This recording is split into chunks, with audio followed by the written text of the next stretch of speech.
Hey, everybody, and welcome to this special edition of the Blind Ambition with Jack Kelly. It's your friend Rick from Blind, and I'm here with Jack to break down a story that went viral this past weekend on social media. If you're on X or LinkedIn, you might have seen it. Brittany Peach. Jack, why don't you take it away? So, all right, let me deconstruct this whole thing. What happened a few months back, I'm losing track of time. I don't know about you guys, after COVID, time is just, it's weird. It doesn't make sense. So this young lady who worked at this company, it was like a cybersecurity company, Yeah, and Cloudflare. out of flare, she gets on this call because right before that, her BFF was downsized. So now she's getting prepared. She's going on this call, waiting to see what's going to happen, but kind of knowing what's going to happen. Gets on it, evidently records this conversation. And you had these two disembodied voices pop on the line, and they just kind of boom, they're there. And they start basically saying things to the effect of, all right, you're out of here. Goodbye. Sorry, we don't need your services any longer. Now, they didn't literally say it like that, but that was the gist of it. To which Brittany is kind of pushing back, saying, hey, what is going on here?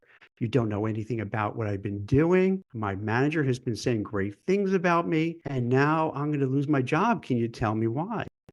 And the two people who were on the call from the company didn't have any information. They didn't know anything about her, except someone must have told them, all right, you got to just do the dirty work and let that person go. And to me, this encapsulates everything that's wrong with what's going on within the job market recently, whether it's just this coldness where, they'll say, hey, we're a family, we're all a family. But meanwhile, they're not a family. It's bullshit. It's a cold, really hard environment for a lot of people to go through. It brings up topics such as, the layoffs, the downsizing, the cold way that people are getting laid off. And so people have very strong opinions about, hey, should this person have, recorded it? Is that going to make her look bad for the future? Is she just standing up for herself? So we have these themes. And let me kick it back to you. Do you have any strong feelings one way or another, Rick, or even from a PR perspective, what should be done or when these things happen? Breaking down a little bit, she was an account executive, which is a position in sales. At the beginning of this year, at the end of last year, the software market was really contracting. We had some layoffs, all these tech companies, and a lot of these B2B SaaS companies, these software as a service companies, they tend to sell licenses, right, based on a per seat model. And so when these client companies are contracting, they're laying people off, they're paying for Mhm. fewer seats. And so you're actually seeing the contract value, the revenue come in decreasing. And so what ends up happening is it's almost this domino effect where the client companies are downsizing, they're paying less for the products. These vendors that are selling these products on a per seat per person basis, they're seeing their revenues drop this unavoidable churn, so to speak. And so these sales forces also have to contract as well. And so my understanding is Brittany, she was new in the role. She had just been hired because, if you think about previously Mm. before this moment, it was a boom town in tech, right? Companies were growing, they were adding people, they were adding seats, they were seeing revenue grow basically for free, and growing the teams accordingly. And now they have to overcorrect. Basically, what ended up happening is their HR team, her hiring manager, who probably didn't really train her or hasn't been around because she was just so new to the role, came on and said, hey, you haven't made any deals for the X months that you've been here. Your role was cut. And just that, with my communications hat on, that messaging is so poor, right? Because you have to really think about what it looks like from the employee perspective, right? It's very admirable to want to have these conversations one on one, but that takes time, right? And you have these teams that are dozens, hundreds, even thousands of people strong. Think about how many 10, 15 minutes meetings those are, ends up being hours. And so, from Brittany's perspective, she's seeing her coworkers, her friends drop like flies, right? These random or these unplanned 10-minute, 15 minutes meetings come onto your calendar. It so happened that it came onto her. So she kind of is bracing for impact already. She's going into this meeting a little bit Mhm. defensive. And, for you all as the company, as the HR person, as a PR person, you actually are in the position of power, right? And so you actually have that responsibility to really understand how that other person is going to take it. And you should also foresee this, right? Because these reactions are actually quite natural, Mhm. right? I think I would react in the same way had it happened to me, performance or not. Yeah, it's to me, what really is bothersome is that you have 2 people just show up and say, "Hey, basically, we're gonna be the ones who are gonna say you're gonna lose your job," and there's no connection to it, and as you pointed out, I agree with you wholeheartedly. You had this big run up where hiring like crazy, and then all of a sudden, the balloon popped a little bit, you had all these layoffs, so now you down you but it doesn't mean and what bothers me terribly is that these companies they should have some more empathy and compassion for the people. And I get it that it's hard to have one-on-ones when you're letting people go, but I think that's something that is only fair to do. So, like, even if you've had 6 months at a company, even if you were a short stint, even if you didn't make any sales, I think companies owe something. "Hey, we hired you. We gave you the shot. That's great. Maybe it didn't work out, but be human about it." Just say, "Hey, I'm sorry it's not working out." Have your direct boss say something, even if it eats into the day, even if it consumes a lot of time. These are big organizations. You can figure it out. You can get the HR people involved, hiring managers involved, if you really cared, because otherwise it becomes this big PR mess on both sides, actually. For the person who's involved with it, who's desperately trying to figure out what the heck should I do? What's going to happen to my career now? And for the company, because then like for me personally, I wouldn't want to go to a company that does that because I'd be afraid one day I say the wrong thing or just whatever, and like I'm out of here. And that's what things are coming to. And to me, Rick, what I see, this is the frightening thing for white collar professionals lately. It's rough. It's really tough. And particularly for young people, they're having just such a hard time. It's almost you're just making it worse, you're really dashing these hopes, and you're kind of really ruining this generation. Like, when you started working or I started working, you were able to get on that ladder and start moving up. Here, they're kind of stuck, without having the jobs, you can't get out of your house, you can't get an apartment because everything is so expensive with high inflation, with high costs, so you just get buried. And this is why this story to me is more than just what is on X or on LinkedIn. It's more of this world we're in now, which is not so great. Does that make sense? Am I being too overly, dramatic about it? No, it does, Jack. I mean, what went viral this past weekend is actually an update from Brittany Mhm, herself on her LinkedIn saying, "Gosh, I feel embarrassed to be posting this, but desperate times. It's been almost 6 months since I was laid off. mhm. I'm at my wits' end." If you think about the hiring process right now, there are just so many candidates. So even to So get to many. that first screen probably takes days, weeks, maybe even months.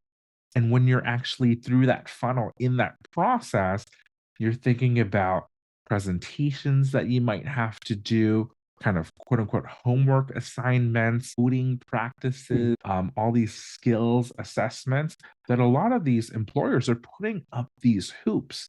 And so it could be possible that you and I, we get laid off, right? And Mhm. we have to do the same process because Yeah. that's what the job market looks like right now. And that's what she brought up over this past weekend. It's been 6 months. When the layoff happened earlier this year, people were so quick to come out on social media Mhm. and give her condolences and say that they would want to hire her. But when push comes to shove, she's obviously still out of a job now. Where did that support go, or how can she kind of cross that bridge? That's the big question mark right now. All right. Here's the deal too. 6 months, unfortunately, is not even a long time now. And that's what's so bad about Right. things. 6 months is not really bad. Here's the other thing that sounds like harsh, but I don't mean it to be harsh. When you look at someone like her's resume, and a lot of young people like that, you start out doing X, right? Then you do blue, then you do widget, and then you do something else. So then the people who are looking to hire, when they have hundreds of resumes, they're like, "Ah, I want to get someone who really knows this thing. Not that you know a little bit about this, not that you really have to own it and know it." Right.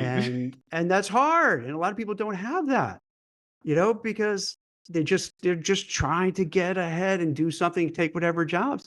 So in a way, the 6 months doesn't surprise me in the least. And then for the people who are saying, "Oh, look me up, I'll get you a job." Again, this is politically incorrect, but you know how guys are. They're like, "Oh yeah, I'll get you a job. Don't worry.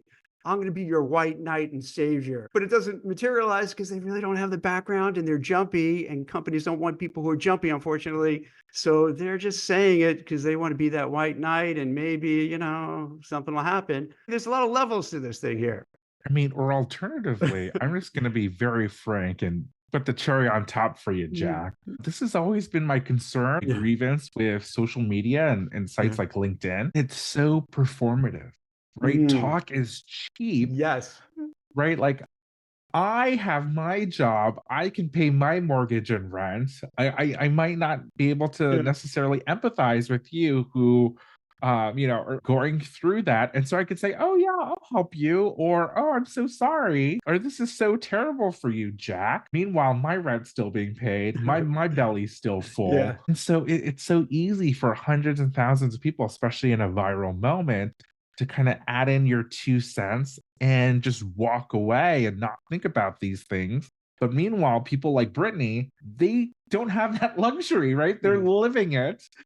They can't walk away from that moment because they still have to deal with what's next. How am I going to pay my rent? How am I going to pay my bills and get through this without a full time fabulous job? Yeah, it's frightening. It's really concerning. This is really a concerning thing. I mean, just think about the hundreds of people, thousands of people, right?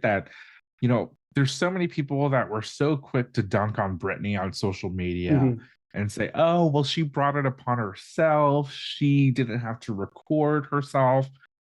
In the video, they say that she had poor performance. So she owned herself, so to speak, going forward. But taking a step back, all of these things, putting aside whether it was right for her to just post that video on Mhm. TikTok and kind of live stream her own layoff, you're exactly right, Jack. This market is incredibly tough, right? Like I've seen it Mhm. as a hiring manager. I get hundreds, thousands of applicants. I struggle to make my way through these candidates. It's taking me a long time to hire, even though I want that person to start yesterday. I'm trying to do all that I can to expedite the process because, I want that seat filled, but I also have some empathy for the candidates that are eager to get started, right? And so this market, I don't know how long it's gonna last. It's especially problematic in tech, I've noticed, because tech had this reputation for being this cushy Mhm. corporate job where you can kind of just like hang out on your laptop. And so that might be like encouraging more applicants that are trying to get in. And a lot of these tech companies, they know about this reputation. They want to defend against it. And they want to say, hey, actually, no, we're a serious business. We're cutting costs, growing bigger, and we're going to be more disciplined. So there's almost this kind of stalemate, I would say, in the job market right now. Although it certainly seems that the employers certainly have the power now. 100%. It's shifted right over to the employers right now. Like if you go on LinkedIn, as you mentioned before, it used to be you might see you applying for a job, 200, 300, 500, 1,000, no exaggeration, of people applying. And the mental health of the people applying is just horrible because you're like, oh my God. Now I've noticed they cut it off at 100. So I Oh, think they're having, a moment to say, "Hey, yeah, we're really messing with their heads." So 100, but still 100 is a lot. As a recruiter, if I go through 100, you're bleary-eyed. You can't keep track of all this. It's just too much stuff. This episode of The Blind Ambition with Jack Kelly is brought to you by BetterHelp. For anyone out there who needs to hear this, you are more than your job. Don't get us wrong. Passion for your work is great, but it's so important to find joy, fulfillment, and validation in your life as a whole, not just at work.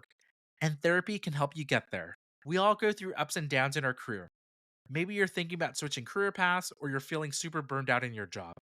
You might be struggling with the uncertainty of our current economy or trying to manage the anxiety that can come up during the job interview process. Whatever it is, you're not alone and therapy can help. Therapy gives you a place to talk through what's going on at work in a safe and supportive environment, figure out what goals you have for your life and career, and build the confidence to go out and make them happen. Otherwise, it's easy to stick at the same old, even if it's not making you happy. If you're interested in giving therapy a try, BetterHelp offers affordable online therapy on a flexible week to week schedule so you can fit it into your day. Just fill out a brief questionnaire to get started. Then BetterHelp will match you with a licensed therapist based on your needs, preferences, and goals. Connect with your therapist by text, phone, or video call. Start the process in minutes and switch therapists anytime. Elevate your work and your life with BetterHelp. Visit betterhelp.com/teamblind for 20% off your first month. That's betterhelp.com/TEAMBLIND for 20% off your first month. I wanna also kind of go on a little tangent too with LinkedIn, which we talked about a little before. It's so performative. Like, you can't, and this is one thing that drew me towards Blind, is that people would just speak in their mind openly and honestly, no matter how it came out. At least you know where it is.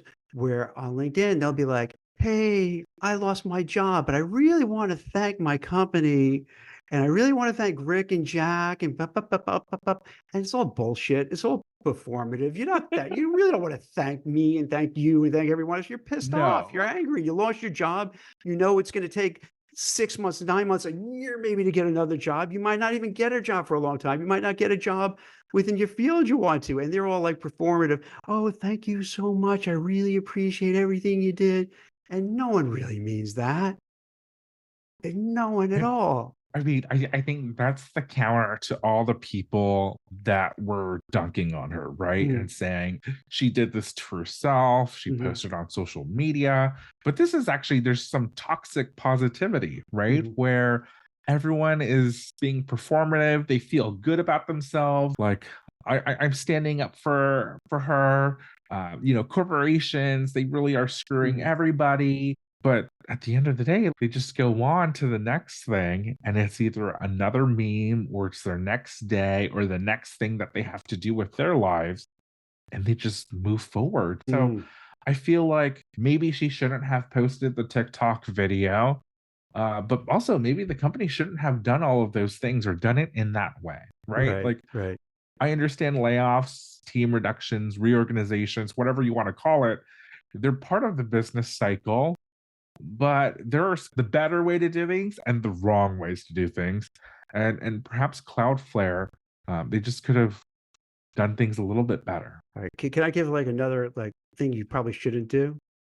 A Yes, please. and this is gonna sound horrible. Seriously, I don't even wanna Mm. talk about it in a way, but I feel this is germane to the conversation. Maybe, like, I'll stand out because I wanna get a job. I wanna get noticed. I wanna get a promotion.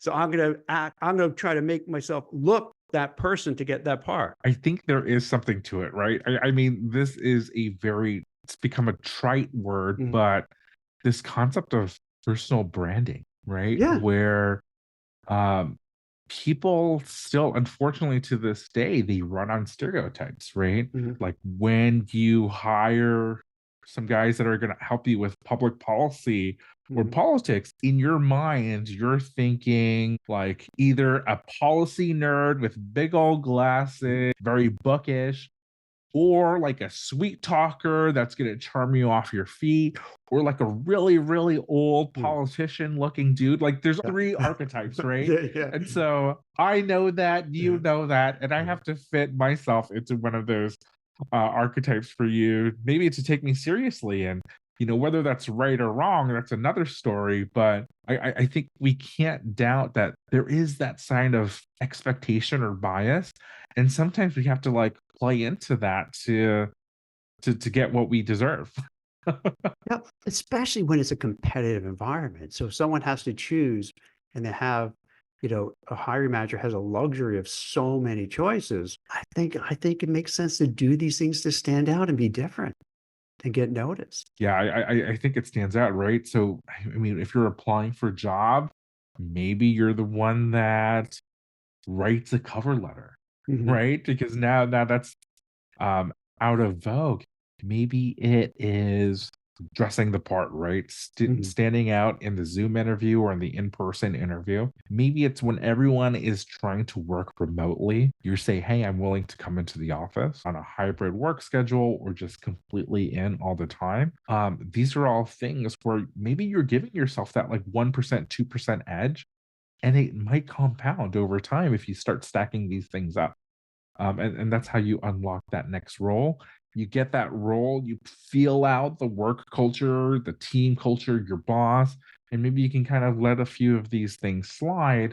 But you need to get that foot in the door, right? I think we can all agree on that point, Jack. absolutely. Hey, can I ask you maybe one last question here? What would you say to people who are in between roles, whether they're on blind as a software engineer who just unfortunately got downsized or product manager, whatever the case may be, to just keep their head in the game and not get too depressed? Any advice? Because this is something that's been going on now for a while, and I think it's going to last for a while, unfortunately, particularly with AI, where these companies, in my opinion, are slow walking things because they feel, how can I,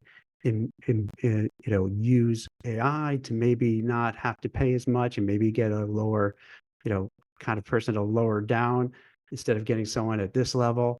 So it's going to be tough for a while. All my advice would essentially boil down to being active in the Mm, process. Right. And so it's not necessarily enough that you every day go on and apply to 100 jobs a day on all these job boards, right? That's not what I mean by mhm, active. It is going through these company websites, going through these job boards, looking through your network and reaching out to folks, right? And saying, "Hey, I'm actually on the market. I'm looking for something at your company, or I see this rec. Can you tell me a bit about your team? Is that hiring manager mhm, actively hiring?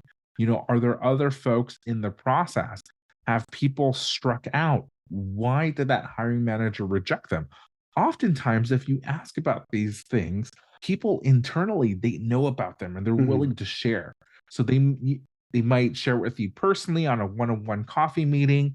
They might share it with you on Blind or other social media.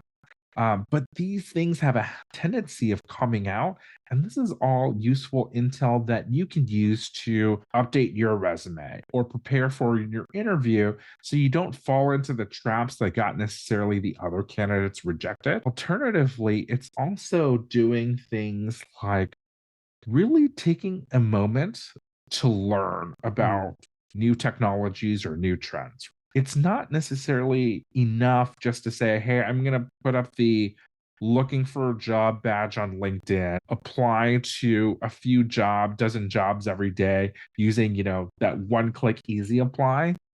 But it is actually going through and saying, "Hey, to your point, Jack, AI mhm, is a big trend. Maybe I'm a salesperson.